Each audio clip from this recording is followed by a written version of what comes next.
बच्चों नमस्ते, कैसे चल रहे हैं? सब ठीक है ना? हाँ, तो कक्षा 10वीं विषय कुमार भारती में हमारी कक्षा चल रही है भाषा का प्रश्न। इस पाठ के जो लेखिका है वो है महादेवी वर्मा। तो इस वीडियो में हम अगले भाग देख रहे हैं। तो पाठ थोड़ा सा कठिन है लेकिन ज्ञान के दृष्टि से बहुत उपयोगी है। इसमें मैं कठिन शब्दार्थ भी बता रहा हूँ और कुछ संजाल बता रहा हूँ, कुछ एक्टिविटी बता रहा हूँ और व्याकरण का भी कुछ भाग है।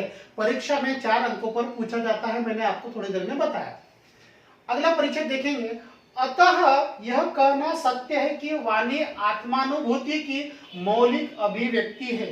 यह सत्य है कि वाणी जो है, जो शब्द है, हमारे भीतर से प्रकट होती है, जो समविष्ट भाव से अपने विस्तार के लिए भाषा का रूप धारण करती है। जो वाणी निकलती है, जो ध्वनि निकलती है हमारे भीतर से, वो भाषा का रूप धारण करती है। इसीलिए पाणिनि ने कहा है कि आत्मा बुद्धया समतया थ मनोयुक्त विवक्षया, अर्थात संस्कृत में कहा गया है, इसका हिंदी में अनुवाद है, अर्थात बुद्धि के द्वारा सब अर्थों का आकलन करके मन में बोलने की इच्छा उत्पन्न करती है, वही भाषा कहलाती है। भाषा की परिभाषा पाणिनि जी ने इस प्रकार दी है। महादेवी वर्मा ने क्या किया है कि पाणिनि जी संस्कृत के आचार्य हैं, भाषा के प्रमुख माने जाते हैं, व्याकरण के प्रमुख पंडित माने जाते हैं। उनका उदाहरण यहाँ पर महादेवी वर्मा जी ने दिया है। आगे देखेंगे हम। मानव व्यक्तित्व जैसे प्राकृतिक परिवेश से प्रभावित होता है। मानव जो है, जो आसपास के वातावरण से क्या होता है, प्रभावित होता है, उसी प्रकार उसकी भाषा भी अपनी धरती से प्रभाव ग्रहण करती है और यह प्रभाव भिन्नता का कारण हो जाता है। भाषा संबंधी बाह्य भिन्नताएं पर्वत की ऊंची नीची अनमिलित श्रेणियों न होकर एक ही सागर तल पर बनने वाली लहरों से समानता रखती है। भाषा ये कोई उबड़ खाबड़ के पर्वत की तरह नहीं है, एक समुद्र की तरह क्या है, समान भाव में रहती है। उनकी भिन्नता समष्टि की गति की निरंतरता बनाए रखने का लक्ष्य रखती है, उसे खंडित करना नहीं है। भाषा ये संभाव में रहती है, ये टुकड़ों में विभाजित नहीं रहती, ऐसी लेखिका महादेवी वर्मा कहती है। प्राकृतिक, प्रकृति से संबंधित, एक यहाँ पर प्रत्यय है, भिन्नता, ता यहाँ पर प्रत्यय है, ऊंची नीची युग्म शब्द है।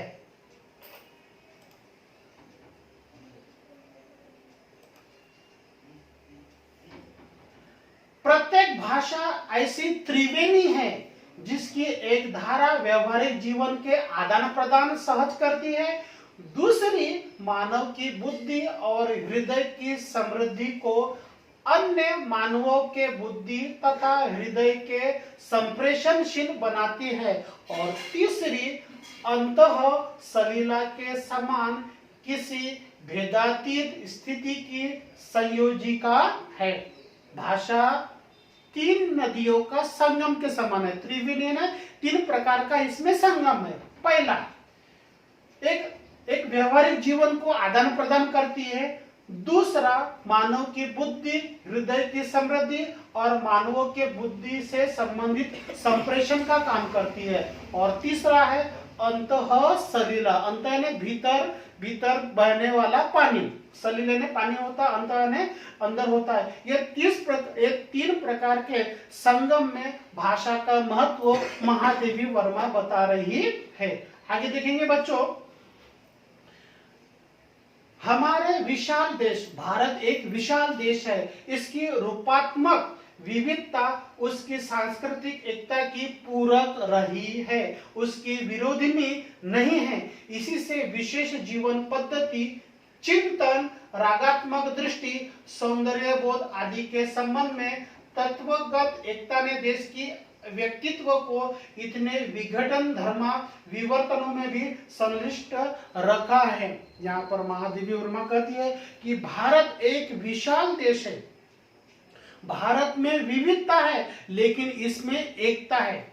यहाँ पे कौन कौन सी एकता है बच्चों? यहाँ पर स्वाध्याय में एक संजाल पर एक कृति है, एक प्रश्न है, और वो प्रश्न है भारत एक विशाल देश है लेकिन विविध एकता के घटक कौन कौन से हैं? तो इसमें 4 प्रकार की कृति लिख सकते हैं। याद रखना यह संजाल है, चारों बाजू में कृति लिखनी है और शब्द लिखने हैं।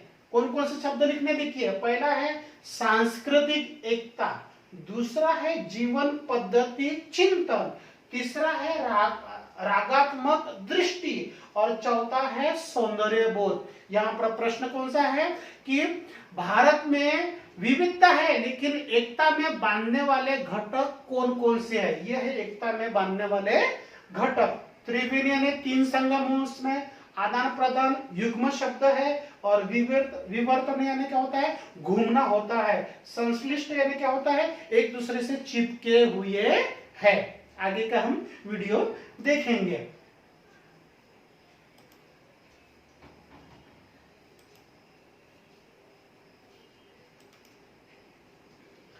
धरती का कोई खंड नदी, पर्वत, समतल आदि का संघात कहा जाता है। यहाँ पर प्रश्न निर्माण हो सकता है, यहाँ पर भी कृति है। धरती का संघात कौन कौन से है, किस किस में समाविष्ट किया जाता है? तो 1 2 3 4 शब्द है जो संजाल का काम करती है। प्रश्न पूछा जा सकता है, मनुष्य की आकस्मिक रूप से एकत्र भीड़ मानव समूह की संज्ञा पा सकती है।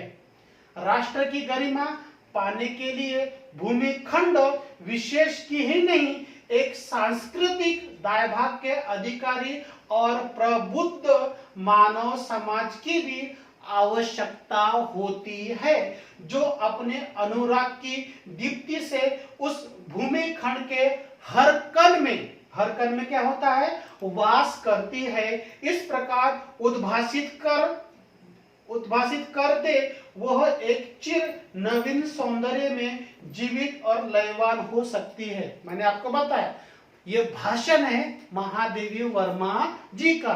भाषा कठिन है लेकिन मैं आवश्यक बातों को समझा कर दे रहा हूं और कुछ कठिन शब्द है वो भी बता रहा हूं। प्रबुद्ध यानी ज्ञानी और अनुराग यानी प्रेम। कण यानी एक कण में क्या रहता है? भाषा का वास रहता है। उद्भासित यानी निर्माण होना। तो भाषा यह भाषा का विस्तृत रूप है, व्यापक रूप है, फैली हुई है यह भाषा। इसकी वजह से अगर भाषा को हम आत्मसात नहीं करेंगे तो भाषा हमारे उन्नति के लिए बाधक निर्माण हो सकती है। राष्ट्र की गरिमा के लिए भाषा उपयोगी है। मैंने आपको एक उदाहरण दिया, भाषा के वजह से देश शक्तिशाली बनता है।